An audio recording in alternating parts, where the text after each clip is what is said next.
through the lens of video games and the series Mass Effect. This presentation, while we're at an archaeology conference, I am going to be keeping it very general to for the general public, for game developers, or archaeologists that don't really have much interest or knowledge about video games.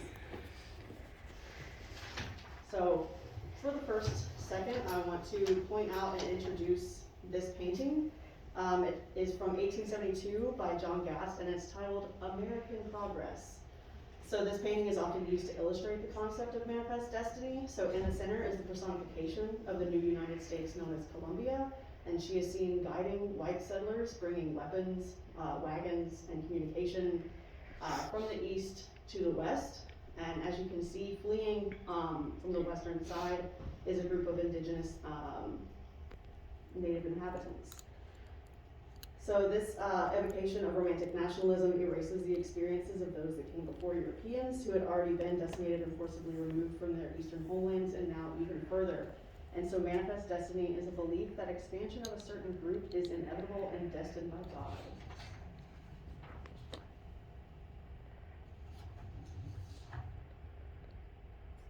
So colonialist ideologies are often tied to that of Western expansion of the 19th century.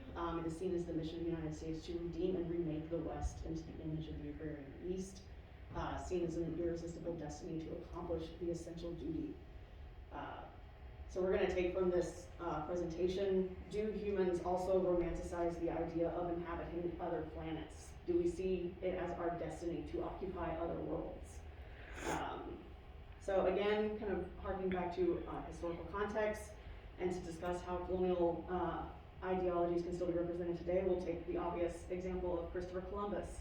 Most people throughout the education system currently, you always learn, Columbus sailed the ocean blue in 1492 and all that stuff, and he is perpetuated as the founder of America, which we all know in this room that is not the case.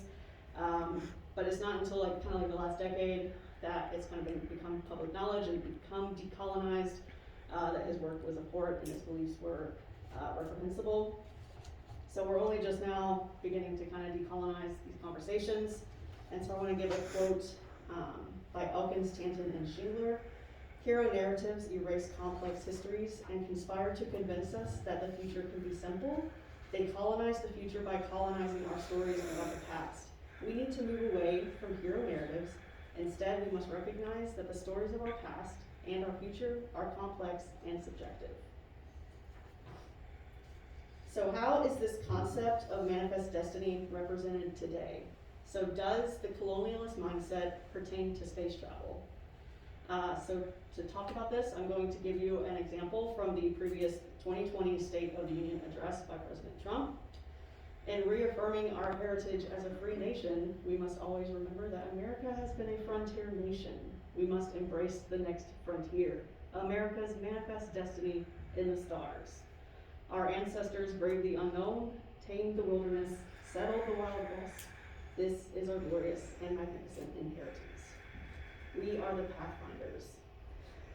So Trump set up the United States Space Force to lead an innovative and sustainable program of exploration with commercial and international partners to enable human expansion across the solar system and to bring back to Earth new knowledge and opportunities. And we are also now seeing billionaires have their own space race to see who can be the first one to colonize a new planet. So how can we decolonize a place or a planet that hasn't even been settled yet? So now that we've explored the historical context around manifest destiny and the modern interpretations, I'm now going to talk about the reflection of modern day society within popular culture. So we're going to talk about the mindset of, with the prevalence of the colonialist perspective, how is it reflected in popular media, especially media involving traveling to new worlds and other galaxies. So the phrase on this slide, space, the final frontier, is a popular phrase from the show Star Trek. Growing up, it was somewhat an innocuous and romantic phrase, but now if we break it down, it seems as if space travel and exploration is idealized as the next frontier settlement, harkening back to this ideology. So to give another quote from Tiago Santana, many use European colonization as what we should steer away from in future space travel. But some do not believe that these ideas are still present, and that is where popular culture is helpful to express. It can symbolize a paradigm and mirror the cultural ideas. So how do we see this represented in gaming culture? Through this presentation for the next few slides, I'm going to focus on the series Mass Effect and showcase how it can be consciously and unconsciously exploited. So the Mass Effect series places the player at the forefront or hundreds of years into intergalactic or at least contact with Milky Way species and interstellar travel. Humans are settling on Earth-like planets and mining those that are not. There is often evidence of past civilizations on the landscape. When the colonists are referred to, they tend to be identified as resource colonists and only sent to those planets to mine for its resources. The numerous side quests to search for these resources, especially in Mass Effect 2, are accompanied by brief notes on many planets displayed on the screen, and it is noticeable that almost all of these planets are empty or were empty before humans arrived. So while the original trilogy, Mass Effect 1, 2, and 3, does not seem to delve into aspects of settler colonialism, there are still clear aspects of human exceptionalism and romantic nationalism. In this case, it would be more species nationalism than human nationalism, but it's definitely still present. A bulk of the storyline is also devoted to studying the disappearance of an ancient civilization, making archaeology a crucial part in the series' storytelling. In the original trilogy, the archaeological knowledge is used to assist in understanding how to defeat an intergalactic threat. However, in Mass Effect Andromeda, the fourth installment, it uses archaeological and historical knowledge as important tools for domination, which sets a dangerous precedent. So over the next couple of slides, I'm going to be focusing on Mass Effect Andromeda. I'm going to try and show a couple of videos. We'll see if it works, because I want to showcase how the game was advertised to players, so you can kind of see what feelings were they trying to evoke to get people to buy this game.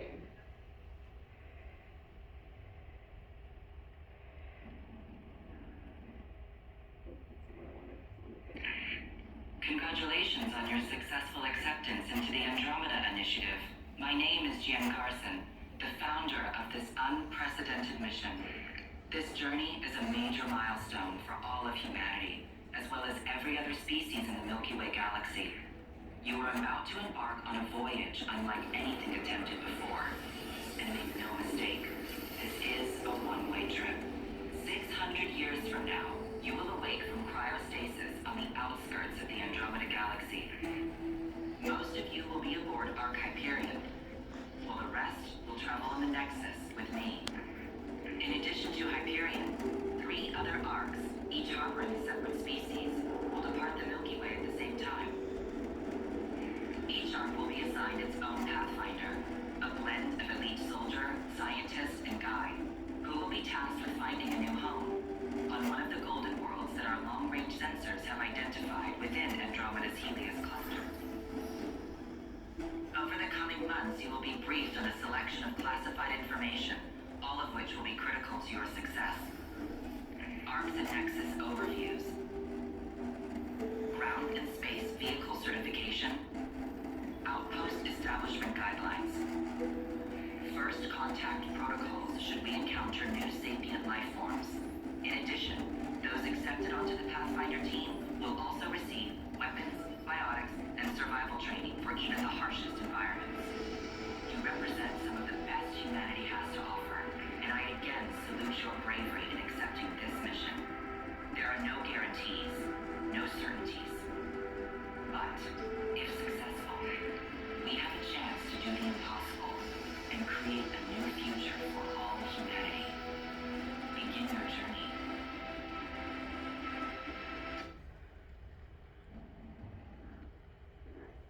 So that was one of the initial teasers for Mass Effect Andromeda that was released in 2017.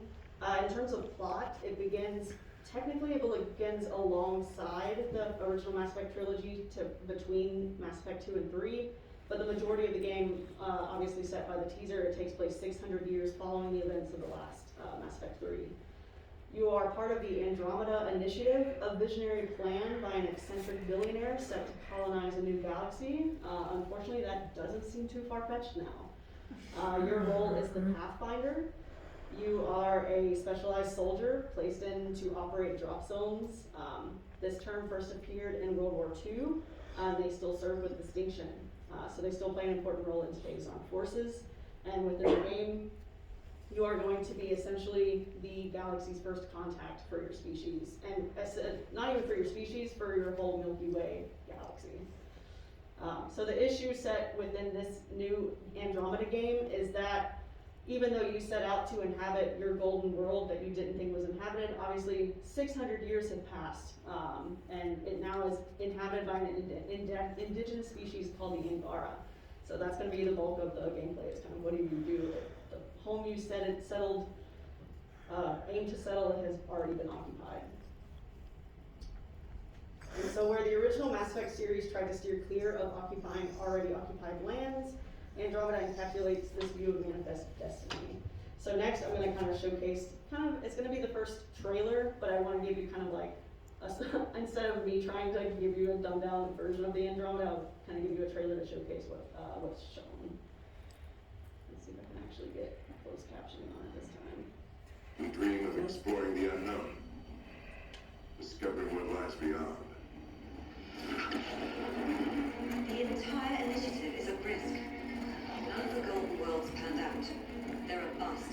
We need to find more resources, but that takes people, and we can't wake them up. Now more than ever, we need a pathfinder. Maybe I'm foolish, maybe I'm blind, and I can see through this, it's not mine. I can't prove it, so maybe I'm right. No way this is home. That's what I'm here. Explore the unknown. All these guys. Listen, just like us. Nice work, kid.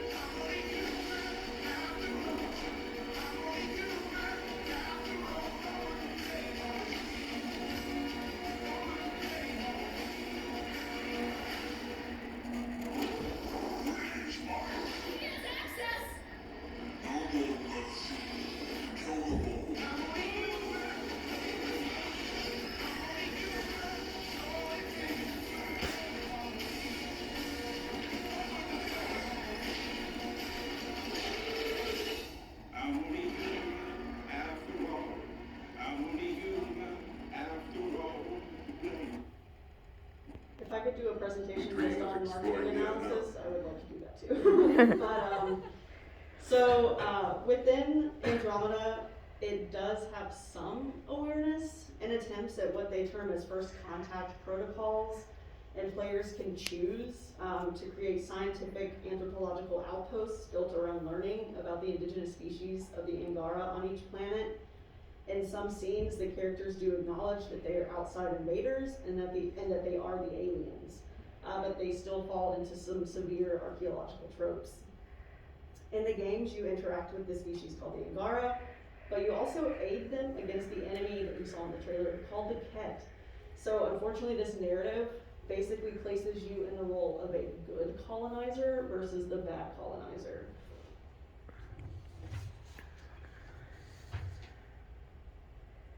And so to bring back the importance of archaeology within this Mass Effect series, from the trailer you heard the term Meridian, which is revealed again essentially to be the Andromeda's version of the Reapers. They're called the Remnants in this iteration. And within this storyline, Meridian is a key to terraforming and settling new planets. So over the course of this game, sorry for the spoilers if you haven't played it, over the course of the game, humans are fighting and racing against the Ket to gain control over this power. So yeah, it's pretty bad. Towards the end of the game, obviously, another spoiler alert, you, as the main character, have the choice of who to give this control over to. You can either keep it or you can hand it over to the indigenous Angara. So there's something there, but there's still that weird, very colonialist, imperialist, and power balance of having the choice whether or not to give the indigenous culture their rights back. It's really, really gross. There's also a gross misunderstanding of what anthropology is. There is a section where you get to meet someone that describes themselves as a xenoanthropologist, and this is an exact quote of how they define themselves. Archaeology is an integral role, and the main character relies on archaeological sites from these ancient species and their cultural heritage to gain power and dominance throughout the galaxy. I just reiterate the whole bad colonizers versus the good colonizers, and gaining access to a supernatural artifact to aid in planet terraforming. And then here's just another direct example. The text at the very top, I'll try and read. Your character is walking around the offices of the previous Pathfinder, and you find journals from Lewis and Clark expeditions in the 19th century. And the next thing they say is they were Pathfinders too. And so with this quote, they directly link. Everything. So this one sentence links your role in exploring the Andromeda Galaxy to the westward expansion of the Americas that's personified in Manifest Destiny. And there's also the we only get one chance to be first mentality, which you're never the first. So in these conclusionary slides, I kind of want to take it back and discuss to general public audience and game developers around the world, kind of just, we need to start becoming more objective with decolonizing space travel discussions, especially when it comes to popular culture, because science fiction has been here for decades and will forever be here. We love to kind of explore the unknown, but there needs to be accountability in the ways that we discuss it. So I love this quote by Hare from 2018, where she says, despite availability of knowledge and the detrimental effects of colonial images on the previously colonized, game creators and consumers continue to perceive empire as a lighthearted theme appropriate for recreation and entertainment. So the ideology surrounding Manifest Destiny is replicated in popular culture, including Mass Effect and Andromeda. From this presentation, I've showcased the historical basis, the modern interpretation, and the popular culture representation. So even though science fiction often depicts other species, it still depicts aspects or interpretations of real history, and we must be conscious of the stories that we tell. So what should game developers and the general public consider as they play a game and be able to recognize? Aspects of colonialism, revisionism, exceptionalism, and ethnocentrism. So we want the romance of exploration and discoveries, but we need to understand the deep colonialist and revisionist tendencies that are currently in place. The Mass Effect series relies heavily on human exceptionalism as a key driver to the protagonist's interactions with other species, and the utter imperialism that is suggested to occur towards the end of Andromeda. So how can they avoid this? The first thing is, like we mentioned in the previous presentation, talk to specialists. Ask them their opinion, ask them how they would handle certain circumstances or scenes. How would an anthropologist define themselves? The second is to implement user research and user experience to impact the narrative design. Right now there's an industry called user experience research, especially within gaming, where they test can the user match the buttons to get to the scene that we want them to. They have it where it's just the user interface that they test. Like, does the player enjoy this, pressing this button to reach this goal? How about we turn that onto impacting the user experience on the narrative? And focus on getting a participant pool that's inclusive and diverse. So if you're going to be representing and talking about Lewis and Clark, maybe make sure you play it with a player base that could be indigenous and diverse, and make sure that colonialist tendencies aren't being appraised or praised in any way.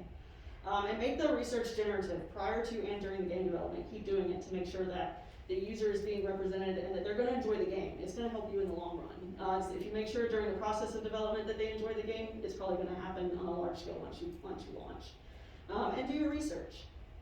You can do this on your own. Examine the history, examine the past, look at previous studies, and when you hit a wall, go back to number one and talk to the specialists. So, and that's my presentation. So, thank you.